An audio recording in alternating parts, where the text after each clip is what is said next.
It's good to be back, ladies and gentlemen. I had a few months off working on a big project of mine and am pleased to return to YouTubing with Final Destination Bloodlines. It's exquisitely gory fun and a good addition to the franchise, though claims that it's far superior to previous iterations are nonsense. Bloodlines is no better or worse than any of the other Final Destination films, with nothing unique or noteworthy to comment upon in its nearly 2-hour runtime. It's a Final Destination film, plain and simple, where death is both so brilliant it can craft a Rube Goldberg killing machine out of everyday items, and yet so stupid it's unaware that one of the characters can't be targeted due to the rules it abides by. This is not to say that it's a waste of time seeing it. I had a blast, and my fairly packed theatre laughed at the comedy and gasped at the gore, so it delivers on what it promises, a good time for those who delight in being grossed out. The story begins with a wonderfully demented date from hell in a skyscraper restaurant with a great dance sequence to boot before jumping decades into the future and introducing our main character, Stephanie Reyes. She's haunted by dreams of Iris, her grandmother, and this disaster she averted at the doomed restaurant thanks to a premonition. A friend of Stephanie's convinces her that the key to resolving these nightmares is to get to the bottom of the mystery surrounding her absent grandmother. The story then grinds its gears, moving us through exposition scenes to introduce all the various family members ordained for death, and Iris's own isolated fort from which she lived as a shut-in to avoid death's attacks. It's a tolerable slog, and the result of all that dialogue is the movie can jump from death sequence to death sequence in the remaining hour without interruption. Hallelujah. An attempt at telling a genuine story concerning mental health being a curse that affects multiple generations is made here, but it's wafer thin and so pretty irrelevant. No one has ever said,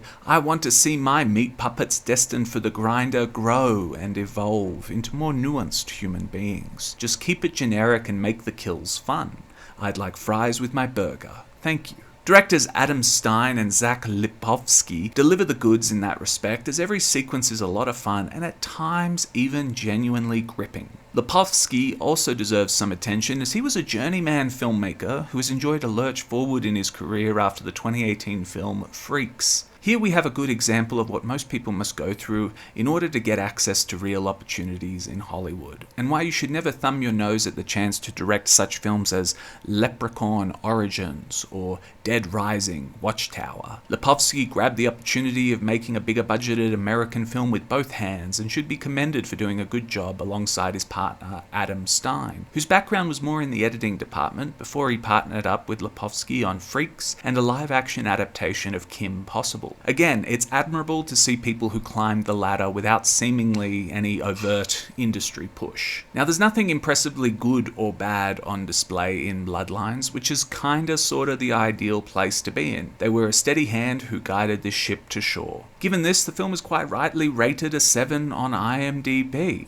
On the negative side, Bloodlines is just like all the other Final Destination movies, completely disposable and forgettable. Richard Harmon was the standout actor as a source of comedic relief and had some nice heart-to-heart moments with his beloved family, but that doesn't mean I'm going to want to follow his career the way other actors can grab you when they take on a role in a breakout indie flick. He was the best of a forgettable group. Also, as fun and gory as some of the murder sequences were, they still didn't quite hit the way Sean William Scott's simple execution did the first time I watched Final Destination. Granted, I was a kid then, watching movies I shouldn't have with my older sister, but the principle holds firm. This is just another sequel, and there's nothing to really excite you about it. Because of this, there's ultimately no reason to go see Bloodlines in cinemas. I think you should, because it's fun to experience a horror movie with other people, but if you had to press me on the subject, I would concede that waiting till it's available on streaming is a completely reasonable approach. Alongside that, there's the fact that the ending is the same as so many others, and yes, I'm going to spoil it, so leave now if you're afraid of those pesky details. The story, like previous films, ends with the heroes thinking they've beaten death, only to die. Zero creative effort went into the finale, and it was a real disappointment for me. All that considered, I still had fun watching Final Destination Bloodlines, and recommend you give it a go in theaters, largely largely because I want all these films to be profitable, so it helps theatre owners. It's the only way the big screen experience can continue because, especially when adjusted for inflation, Hollywood has been delivering diminishing returns for a long time now. It's a huge disaster if you're more than a casual fan of this medium, so if you love movies on the big screen, then give Final Destination Bloodlines a chance in theatres. Thanks for watching.